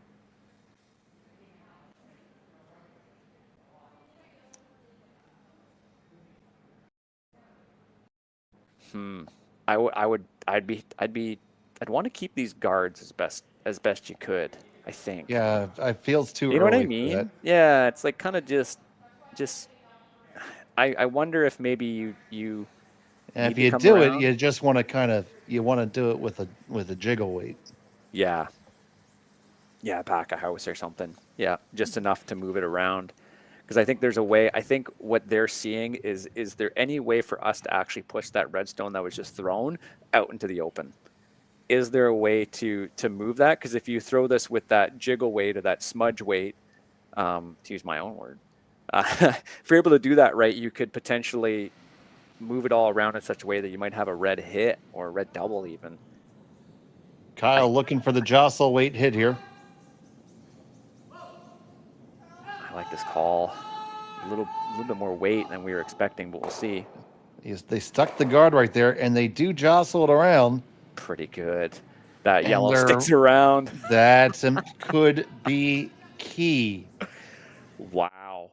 And look at where those yellows are. This was, okay, this is a case where us commentators, we think we're right. We're wrong. Because this was like an all or nothing shot, and it makes such total sense with the angles that they played here. Moving these yellow stones around, not losing that yellow at the back. You now have 2 yellow rocks that are above the tee line. Just on paper, that is a really nice setup for this team. Wow. And they did leave the thrown rock in a runnable position. Yeah. That's so good. You still need to get at least one more in there to be able to get a tie. So Koana looking at this saying, I could just run this straight back, fire a bomb, and kill him. You could even get that yellow at the back, and then that might be game over. It doesn't matter, yeah. Yeah, so man. I think I would be tempted to run that red because the center guard is almost going to be their friend, something to hide behind for the next little bit. And if you peel it out or something, then it's going to be exposed, right? Yeah, if you fire right down Broadway, it's going to be really tough for them to cover everything. Yeah, I think that's the play. Makes sense because, again, it's even if you manage to come over the top of the yellow, you could there's a bunch of different ways you can get rid of yellow stones. And even that red stone that's behind the tee line, that's also not helping you. So if you manage to have some weird hero miss where you manage to tick that red one out, that's fine. It's certainly going to help this Justin Cherpin team for now. Do you see anything else here, Dave, that's like would really ensure a good outcome? I don't. I certainly don't. This game is still making its way along, coming up on the 2-hour mark in just a few minutes. Yeah, there's been lots to talk about, no doubt. Because, you try to tick and then you could miss that. I'm kind of shocked that they don't like the run down the center, Dave, only because the one time they played it was just automatic. Like, I think they played it again one more time, but they felt like they had the line really good. Well, it was the first instinct too. Yeah. And usually that's the right call. So I always say, if you're deliberating this much, I'd almost go back to what you initially wanted to go. And doubles is so fluid. You need to sort of have goals in mind when you're making shots, right? Be like, okay, the scoreboard is this, therefore what? Like what's our outcome in the end? And I think for this team, it's like, you only need to remove, in theory, 1 yellow stone out of this house at some point, right? So if you end up ripping this and you clear it, then that's okay. It's open for you to remove a stone later. So yeah, I'm assuming they're running, but or sort of they had this sort of yellow kind of shot in mind. There's just a way that I think if you hit a thin part of that Yellowstone that's in the top 8, it just goes and jams on that yellow, and then you have 2 stones that are in the 4-foot. And in the meantime, Perrette and Rios won their game, and the Langs won their game, and the Dow Jones Industrial Average is up by 150 points. Good thing I invested.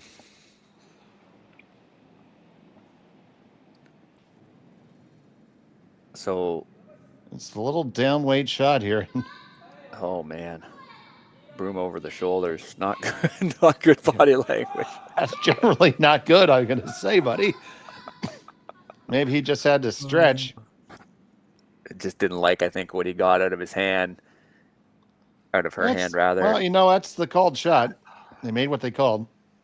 Now, I think red is, that red there that they just tapped is still a third shot.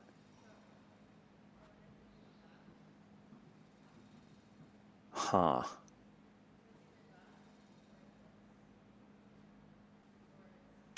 I wonder if you hit this and roll open like that, and then you force this Japanese team to try to protect against you somehow removing that redstone at the back of the button, right? Like if you make this shot, you know, you're sitting all but first or second shot with that redstone, and then you hope that there's something for you, because you do have that yellow to run in. They'd have to maybe guard against that, right? That's just such an interesting end, because you need to you need to use that yellow stone that you're throwing. This yellow stone needs to be a counter. So yeah, I think that's your shot. Just like a little back house weight. You know it's going to curl a lot inside out. Make sure you tuck it behind that guard. That click was the activate ticker. Thank you so much. Yeah, because oh man, they have an avenue here, I think, to getting four. Well, it's possible. I'd say A street. a small path. Avenues are pretty wide. Yeah, maybe a cattle path. Yeah, but still, it's something.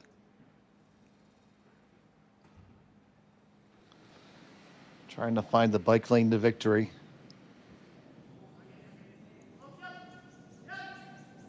Kyle Cherpin with his last of the eighth. Working hard to hold this one. They're going to make the hit. Will it flop at all? No, it stays right there. Interesting. Well, now if you do this red, and a yellow, like this run. They sit second, third, and fourth right now. Or, yeah, you just try to protect against them tying the game, right? Mm-hmm. Yeah, because right now you don't even have to worry about the backstone if you run the long yellow in. Yeah, and I don't think they have anything else to score for. Like they could maybe try to hit the one that they just threw, but throw it inside out or something. But where your shooter goes is the question. I think this goes back to had you just ran that red back a couple stones ago. Oh yeah, no question. That was an uncharacteristic strategic error from this team, I would say, just because again it still is now such an issue for you. Yeah, that's what got you here. You wouldn't be here right now. Yeah, no question, no question. And they'll watch it back and they'll see that. Yeah, no doubt. It's doubles is so tough, right? You play a game and then you get off the ice and you're like, why did we do that? You know, you can see it from the best teams in the world, right? It's just, it can be so fluid. It can be so, you know, dependent on what you're feeling. And sometimes that just happens. But thankfully, there's just such good throwers. They can make up for their strategic mistakes.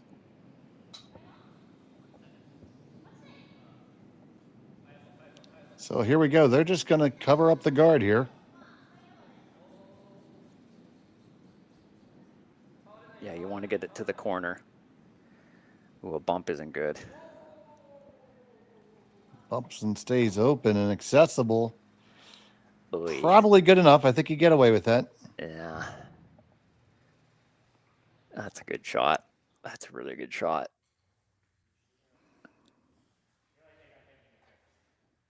Okay, so I'll tell you what I see and see if you see it. Go ahead.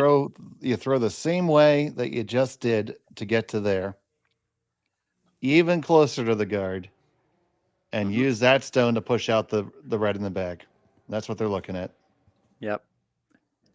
You only need to push that red stone as far as your shooter's going to roll. right? That's correct.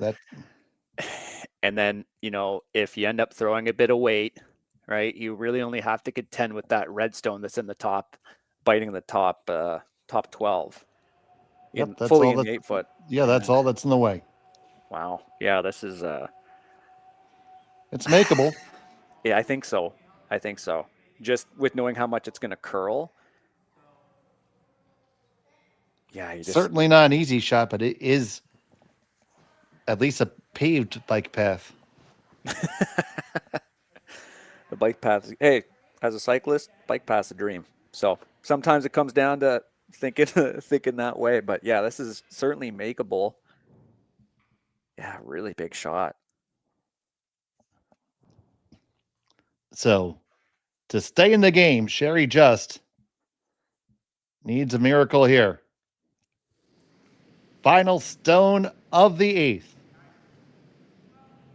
We're going to come across the face of her own, push it onto the one in the back, and hold it all for 4. It's got to curl a little bit more, a little bit more. Oh, it does not come up enough. And it will be a win for Koana and Aoki by a final score of 6-3. Yeah, just a little up and maybe a little narrow on that one. You could see it kind of riding the center line a bit more than Kyle's. I mean, I think this team certainly was full value for getting a shot at the end, even if it was a hero shot to try to win, because they certainly had their misses, but they contended well against a really top team. And yeah, looking forward to a lot more good doubles action here this weekend. This game was fantastic. And we'll be right back on the air at 3 o'clock. So make sure you keep it here on Curling Zone. At 3 o'clock, we have Matsumura and Tanita versus Springer and Springer. I'll be joined by Gord Coppathorn at 3 o'clock Central Time. But for right now, for Marty Thompson and Connor Sims, I'm Dave Schmel. Thanks for watching Curling Stadium. Good day. Live curling rocks. And this November, the best in the world are coming to Tahoe. Get your seats now at gsoctickets.com. But hurry, early bird pricing ends soon. Hey guys, what can I get started for you today? Bananas away, regular? And I'll have the Rip Berry, but can I get vanilla oat milk? And I'll add spinach and ginger. And can I substitute the raspberries for strawberries? Also add the chia and hemp seed, and definitely have the power booster and the collagen booster. And can I get that blended twice? Wow. For Alicia, Custom Chaos? One of a kind. You're one of a kind. Booster Juice, freshly made your way.